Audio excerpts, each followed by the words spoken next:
Good morning, and welcome to Between the Trees Business Talk presented by Woodlands Online, your show featuring all things the Woodlands Area Chamber of Commerce. We are excited to be here with you today, and we have an even more special guest that we are welcoming into the studio to sit down for a conversation. We have Mr. Justin Kendrick, who is a Senior Vice President and CEO, Memorial Hermann, the Woodlands Medical Center, and Northeast Hospitals. Uh, More importantly, or as importantly, I guess, is he is our 2025-2026 Chamber Chairman of the Board. Mr. Chairman, welcome Nice to the to see show. here. It's good to see you. Nice to be here with you. So glad to have you. And as we begin the journey of the 25-26 year, Absolutely. with the Chamber, and you with how many years now with Memorial Hermann? I started in 2006. All right. So I'm a bounce back. I had a 5.5 year period outside of the system, but been up here in the Woodlands since 2014. Awesome. So is that 11 years so far, going on 12. Yeah. That's phenomenal, and I'm sure seen a lot of growth and change and absolutely. all those things in that time. As we think about it, and you're kind of talking about going back to 2014 and 2006 with the hospital. Tell us a little bit about Justin. I know that you got a lot of members out there and a whole big community. Yep, absolutely. Well, again, thanks for the opportunity to not only be here today, but to also serve in this role. The Woodlands is a very special community to us, and as a family, as well as business, so professionally and personally, I'm really excited for this opportunity. Grew up. Kind of to split a little bit of time between San Jose, California, is where I was born, and mostly Cleveland, Ohio is where I grew up. Ventured somewhere in the middle for college in Oklahoma City, so played golf in college and really went to the best golf program that I could get into. But as far as professionally speaking, I look at in our lives, everybody's, there's multiple people as a part of our lives, and they can be so meaningful. And so some people that were a part of my life growing up were in the healthcare business. One of my dad's closest friends was a hospital administrator, and in that type of world, he had a son-in-law who was a hospital administrator, another son-in-law who was a physician. They let me run around with them as an early child, really even starting out from middle school. Nice. Doesn't really happen that early these days, but I got to be that kid in the corner of the room, wearing a suit that doesn't fit, and seeing things, seeing our healthcare industry really up close and personal. And have an older adopted brother who was going to he was in med school, he became a physician. Had always thought that I wanted to be a physician. That classic story of chemistry weeded me out. And so thought my dreams were over, but then I reflected back upon those individuals that have been a part of my life, and a lot of elements of who my parents are, and who my dad was professionally, and such a servant heart, and taking care of people. I saw a lot of the similarities in these individuals and what they did professionally, and it really struck a chord with me personally. And so as it became very evident that I was never going to play professional golf, I quickly gravitated, towards healthcare administration. And so these individuals helped me select the graduate school that I went to, what area of the country I wanted to live in, things, those kind of major life milestones. But candidly, I never thought about doing anything different than what I'm doing now. Wow. So even in choosing, as a part of our training, we have a residency program. So as I was trying to pick and get selected for a residency coming out of graduate school, Memorial Hermann that was it. It was a card game. I turned down other offers. They were the last ones to do the interviews. I was attracted for so many of the reasons that I'm still attracted to the system today. Its motto at that time was "For Your Whole Life." Yes. I looked at who the leaders were personally. I was able to be exposed to some of those individuals during grad school, who they were as people, who they were as leaders, a strong bent towards quality outcomes and people. And so, yeah, I was fortunate enough to get selected for that residency, and that's when I started with the system in 2006. Awesome. Yeah. That is phenomenal and a great story. I think, you know, a couple of things come out of that. One, I guess it's just here in a couple of weeks that the Chamber is having our golf tournament. So if anybody's still looking for a ringer, I've got a team. I've got a good team put together. Yeah, yeah. He's already got a team, so you know, off the board there.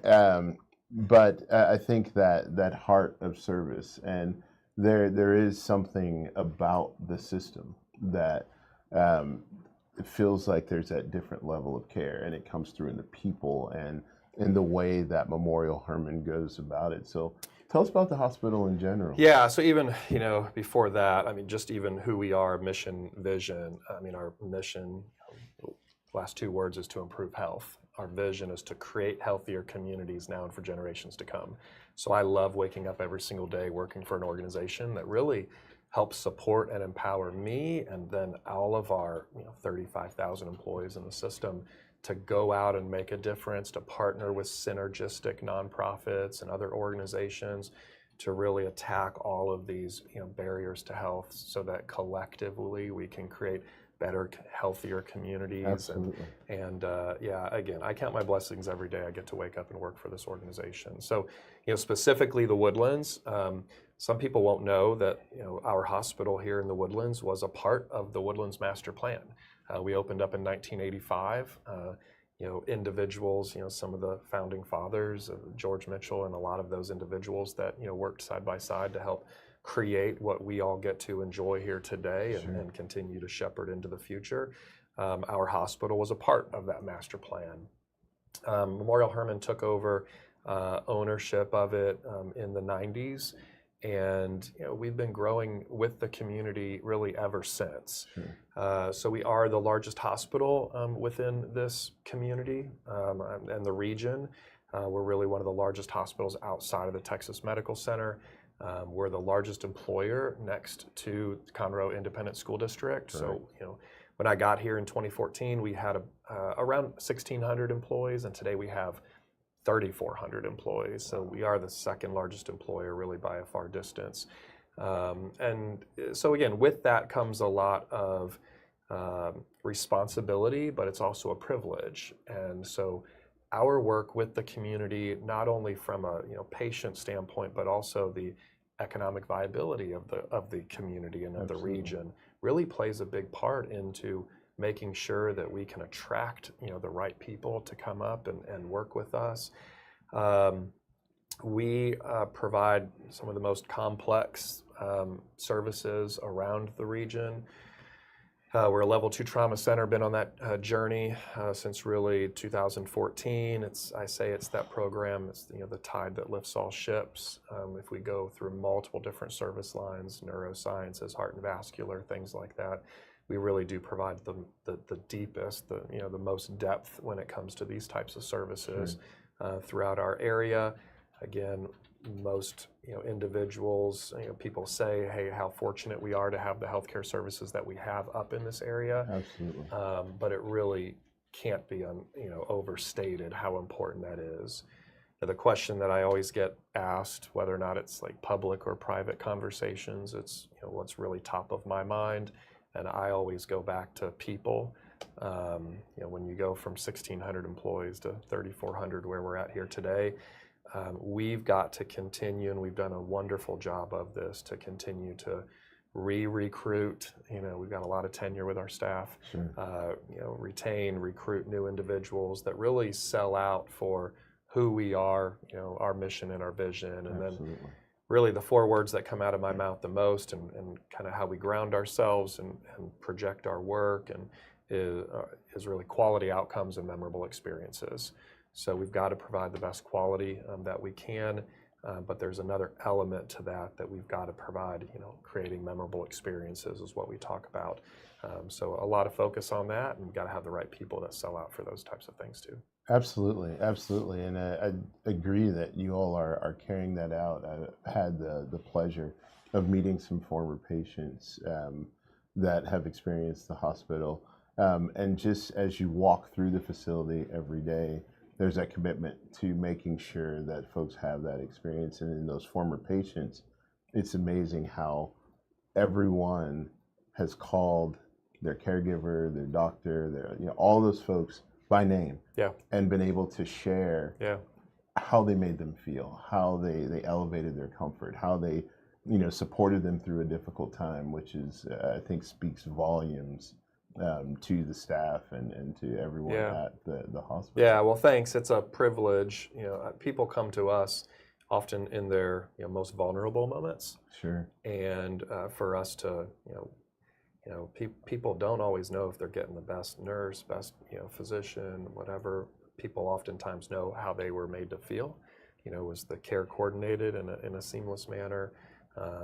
People there to hold their hands or help them in difficult conversations, things like that, and really to a T. I mean, our medical staff is 1,400 physicians as well, in addition to our employees, and to have that many people that are all swimming in the same direction together, it's really a very unique place. Probably the most unique place that I've ever had the chance to work at and serve. That's awesome. It's a great culture.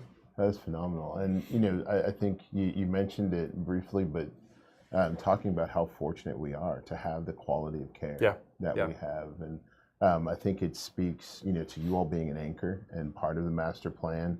40 years of serving the community. Others, kind of complementary medical facilities growing up. We have our own little medical center. 100%, absolutely. Here, which speaks to kind of our great fortune as well as our regional positioning as a hub here that really impacts a much broader area. Very much does. I mean, we're going to, like I said earlier, we're going to continue to grow, with this community, but if sometimes I get asked like kind of what's next, and we think about growing our access points where a lot of the residential growth is as well, so that people can continue to have, those access points to physicians, to services, things like that, closer to where they're at, and that's going to continue to kind of be a common theme as we go along, but we can't lose track of that experience and that personalized care. Yep. For sure. And so, one of the things that's always kind of top of mind when we think about the hospital and is what's happening inside. And so I know you guys have some very cool things going on, whether it is new treatments or new ways of doing things, and even implementing some innovations in terms of robotics and stuff like that. So we're one of the busiest robotics hospitals around the Houston region, in multiple different service lines, and that's kind of always been there. Before I talk about a few different things that come to mind, thought about a couple other things that maybe be some differentiators or the uniqueness back to the people dynamic that I was talking about. We can provide the broadest and the most depth of service as possible, but if we're not taking care of people where they need, how they need to be taken care of as a person, I feel like we're missing out. And so a couple things come to mind. Canopy, it's October 1st, and we're actually doing a ribbon cutting ceremony tonight with the grand unveiling and expansion of our breast center. It's the Melissa Preston Breast Center at Memorial Hermann, thanks to a very generous gift by Trey and Jessica Bryce, Trey's mother. So that's expanding, but just in the oncology space, Canopy as our Cancer Survivorship Center. There's really only a few like it that exist around the country. Everything is free, doesn't matter where you're getting cancer treatment from, whether or not it's MD Anderson or Houston Methodist or St. Luke's or Memorial Hermann or elsewhere. We really want to be, their Canopy's mission is to elevate life above cancer. And so there are 80 to 90 different programs that happen every single month there. Somewhere between 12, 13, 1,400 people walk through those doors every single year. It's very much non-clinical, feels like you're walking into a space, like a home. Absolutely. And I know you've been there, right? Feels very much like a beautiful home.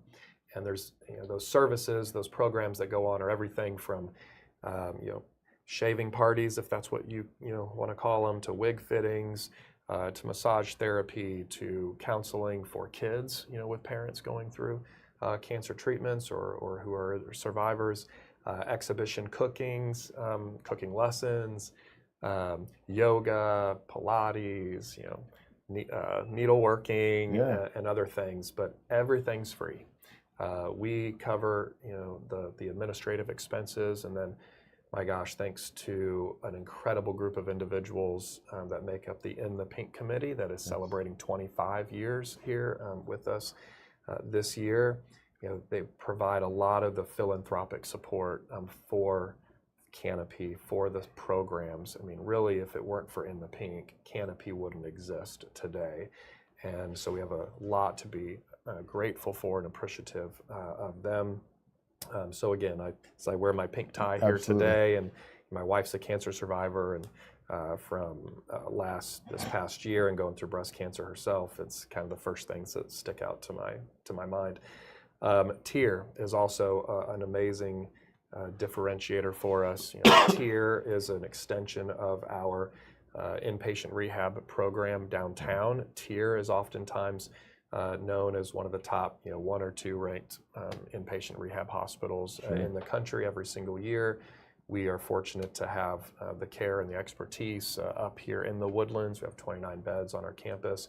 We also have a very big outpatient presence with TIER, and know a lot of our community members that have, that currently participate in the program or have in the past. And I always tell people, if you think you're having a bad day, like go up and walk through that unit. You will see miracles happening in front of your eyes. People come into that program not knowing what their life is going to look like after some major injuries or disease setbacks, and they are an incredible team of people that give people back a lot of life. So our outpatient services are in the midst of moving over into our new medical office building, and all first floor, all cohabitating together. That'll be really, really fun.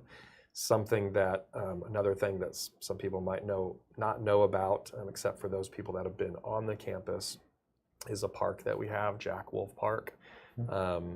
Jack Wolf was the son of Paige and John Wolf. So Jack passed away in our NICU. It would probably be about 15 years ago now. And they set out to really do something very unique for families that were going through something similar as they were with their son, being in the NICU. And so they raised funds, for several years, and we all figured out a way to make it happen, to create a park, which would create really an outlet for families and other kids, while they're in the hospital, in order to take their minds off of things and come on out there and just get some fresh air. But I've never worked at another hospital that has a legitimate park right on its campus, and so again, those are like some of the little things, or people say, it's not little, it's really what makes us in a lot of ways of who we are. But it's those things that go kind of outside of the care journey that really make us unique in how we look at taking care of people, not just the disease and things. So, there's so much more else that we could talk about within that space, which makes me, again, very, very proud to be with this organization and this facility. From a service standpoint, a lot of exciting things happening within the heart and vascular world. People keep talking about more minimally invasive approaches. So the team that we have is really on the forefront of that within our area. MitraClips is another type of procedure. We're the only ones to do that type of work. Within neurosurgery, there's a lot of movement disorder issues out there. Our movement disorder team that we have is really unparalleled, with the exception outside of the medical center. But even with that being said, we're one of the few places around the entire region, way beyond Houston, that does what I kind of like to refer to as incisionless neurosurgery. It's MRI focused ultrasound, and so one of our surgeons, works with individuals with tremors, movement disorder diseases, and has been on the forefront again of taking the appropriate candidates and working them through this procedure. And essentially, they take one side of the brain at a time, and individuals who haven't been able to hold a cup of coffee or write anything or other issues go in, come out, and all of a sudden they're able to hold that cup of coffee that they've never been able to before. I mean, the videos, the patient stories in that front, unbelievable, just really, really unbelievable.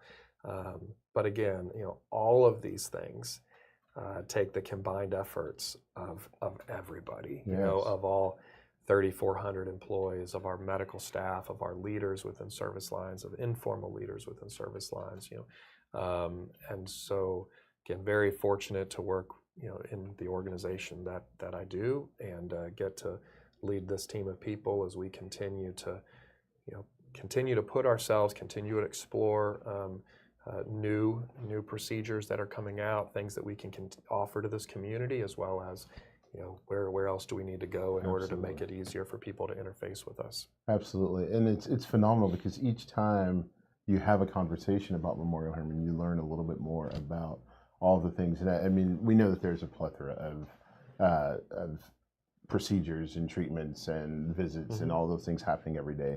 But to hear some of the specifics, and particularly in a month like this where you talk about cancer awareness and you talk about the services of a canopy, a lot of folks don't realize. I heard the statistic a couple years ago that for every one person diagnosed with cancer, there are at least 7 people impacted directly. And I mean, who knows, right? Yeah. I mean, who knows? So we, with my wife's cancer journey over this past year, we've entered into a lot of those conversations that we had not really ever really truly appreciated. But as we were talking about things through, the 25th anniversary for In the Pink and the Pink Luncheon coming up here later on this month in October, we've got Juliana and Bill Rancic speaking. You may remember Bill from the Apprentice. I guess he was the original Apprentice, and Juliana has been on a lot of different TV. Her career within TV. But as we were talking about them coming back, because they were speakers before, there's a dynamic of that the relationship of Juliana going through cancer and Bill being a caretaker. And if you think about a room full of there'll be 1,200 people at that luncheon, even though there's so many individuals who have gone through breast cancer or other types of cancers, there's more people in that audience who have been caretakers, or friends that have been super impactful, and so it is a dynamic that Canopy's also there for individuals going through caretaker, being in the caretaker world or that realm, and so cancer impacts. We always say cancer doesn't discriminate.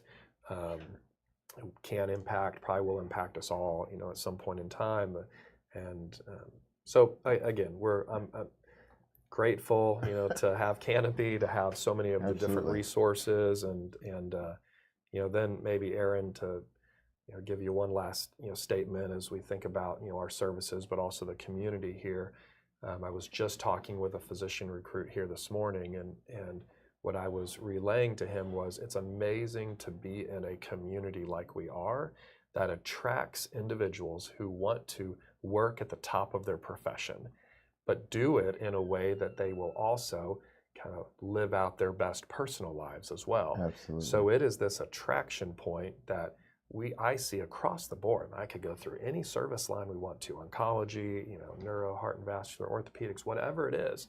And we have amazing physicians, rock stars, whatever way you want to put it, that could practice wherever in the country or within an academic setting or whatever, but they choose to work, in this community, at this type of a facility. It's not just physicians; it's respiratory therapists, it's nurses, it's educators, it's a whole, it's all that entire care team where they can again, practice at the top of their profession, but also then have an amazing personal life of raising their kids or or whatever stage they are in life. And that's why, the work, that's why this community is so important, and that's why the work moving forward as we continue to shepherd, the Woodlands for the next 50 years, built upon the, foundational beliefs of George Mitchell and everything, how important he has been, and everybody within the Woodlands Development Company, and now Howard Hughes and things. It's really it's a distinct privilege, and that's the way I look at this opportunity. Absolutely. Well, and it's great to hear it. It really is evident in the way that you all carry out, and you talk about the community within the hospital, and one of the things that's most beautiful about Memorial Hermann as a system, but then specifically here in our community, is that love, that care for the community, that dynamic does not stay within the walls. No, I think, which leads us, down several paths. One being you becoming our chairman and being engaged with the chamber, but all of the other philanthropic kind of arms of Memorial Hermann in the community. From the small things that nobody ever sees or hears about, to the big ones like Iron Man. And talk about that community engagement, going outside the walls. Yeah. So I said, mentioned our vision is to create healthier communities now and for generations to come, and I look at that twofold. Both from a what are those barriers to health? How can we partner with synergistic nonprofits? There's this is an incredible giving community with passionate people. And so sometimes our biggest challenge is figuring out, who are those synergistic nonprofits. But even with that being said, we want to be supportive of as many people as we possibly can, and we just have to kind of, pick a little bit based upon mission statements as far as how we can continue to support others, more. We know that one of the greatest barriers to health is food insecurity. Again, a lot of people are not going to know that almost one out of 6 people in Montgomery County are food insecure or don't really know where their next meal is coming from. So we do a tremendous amount of engagement and support with the Montgomery County Food Bank, and then a lot of other varying agencies. And interfaith. I mean, I don't think people understand what this community could look like if interfaith wasn't around, and who it is. The Interfaith Community Clinic and all of the amazing work that we do, we partner with them to not only provide financial support, but also to help provide free care for patients that are going through the Interfaith Community Clinic, and helping them get the resources and care that they need. But we could go all over the place, and it would be really hard. I mean, just from all the work that the YMCA does to we've got Leukemia and Lymphoma Society coming up, and the American Heart Association, and the Heart Walk, and Alzheimer's walk. I mean, and that's just like now, right? But again, we're also in a unique position where we can help support things that our employees and physicians are passionate about also. So again, we're going to partner with those synergistic nonprofits that our missions align, but we're also going to continue to extend that beyond that reach. And again, it's a privilege to kind of serve in that capacity. Absolutely. But then the other side is really the economic viability of the community, providing an amazing community that attracts top talent, that attracts people who not only want to live at that, function at the top of their professional world, but also provide an amazing upbringing for their families. And that helps us attract staff, that helps us, keep staff. And so as the largest employer, outside of the school district, that's where some of my, driving force and the involvement stems from, is how can I continue to make this the best community that we can make it.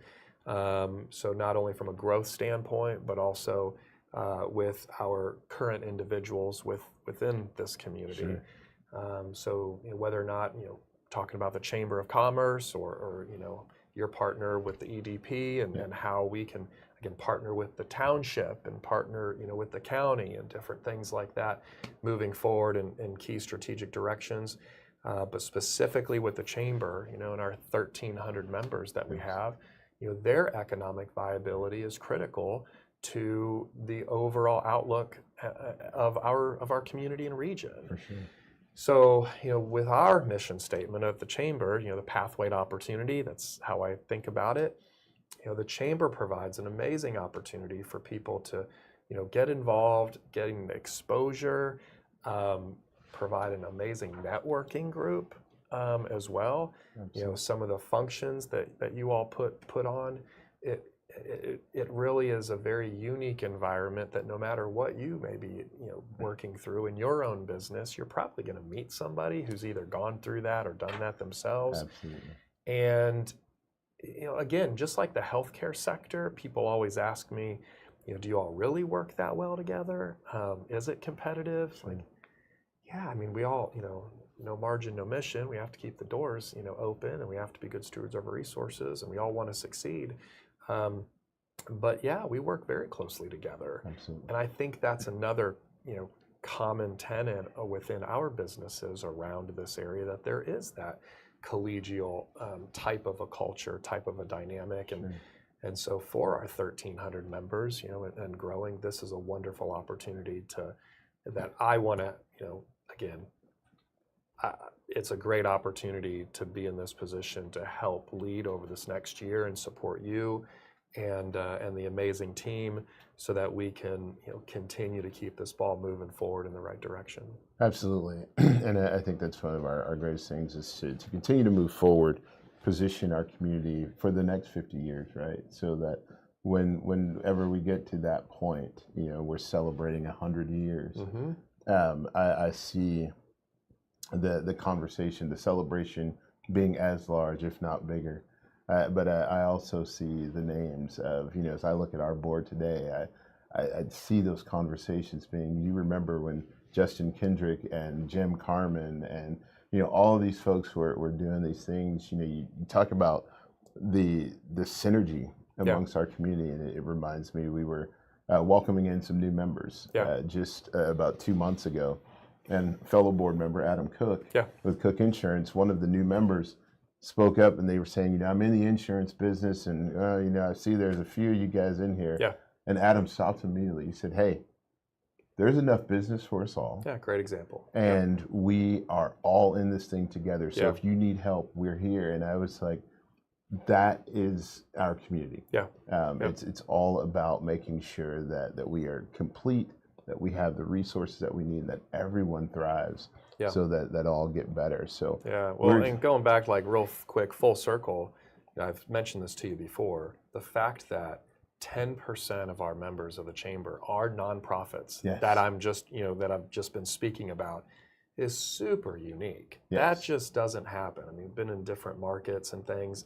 And so again, back to this incredibly giving community, but they see the value also of being a member of this Chamber of Commerce, and for, what they may be looking to get out of the chamber may be different than what, one of those insurance, agents is looking to get out. But we've got to continue, to really ask ourselves what's meaningful. What's meaningful involvement look like? What drives value for our members moving forward, and that's going to be key as we continue to go throughout this year. And now you're in your second year as president. Yeah, absolutely. and we are excited about doing those things, and I agree, it is unique, but also speaks to why our community continues to thrive. That embrace of our not-for-profits, that willingness to be sure that they are connected, because often the chamber is the place where the strongest leaders in our community gather. Yeah. And to have our nonprofits be able to capitalize on the opportunities to meet those folks, to engage with them, to learn their passions outside of business, right? To say, hey, I want to hop in and serve and stop human trafficking, or I want to work with the Heart Association, or and get that exposure and direct connection is incredibly important. Yeah. Well, like you were saying last night too, it was new members, right? Yes. Meet the new members. and you get a phone call, and Congressman Crenshaw wants to show up. Absolutely. I mean, that doesn't happen very often, right? So again, it speaks to the level of engagement, the respect that the chamber has within the community, but also should speak to the members, of this chamber also. For sure. Yeah. For sure. Well, I could sit here and do this with you all day, but I know that you've got other places to be, and but we want to just say thank you for serving both in your professional capacity and then outside. We look forward to your leadership this year with the chamber, and I know that we're going to do great things in terms of bringing even greater synergy within the community and moving us forward in some very specific areas to make us all stronger.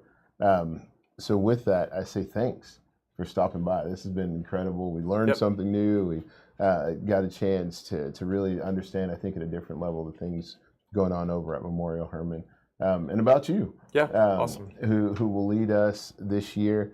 As we depart, we want to remind everybody that coming up October the 9th, just next week, we will have a candidate forum featuring those running for the Woodlands Township Board of Directors. This is an opportunity to come out and understand who they are as people, what their priorities are, what their vision of the community is, and to interact with them and ask questions. That's one of those areas where we thrive as a chamber, and that is a critical function of the chamber, is for us to work with our elected officials to create understanding, to create opportunity. And this is one that you have to sit down with them face to face and say, how will you represent? So we look forward to seeing everyone out next Thursday at the chamber office at 4 o'clock, October the 9th, for that conversation. Otherwise, Justin, thank you so much. Aaron, thank you. Look for your forward time. to a great year. We appreciate you stopping by. And for all of you, thank you for joining us today, for learning a little more, getting a little more connected to our community and understanding why we are such a wonderful place to live, work, play, and pray. And keep doing that. Keep the faith. Keep working, making our community great. And we will see you next time between the trees.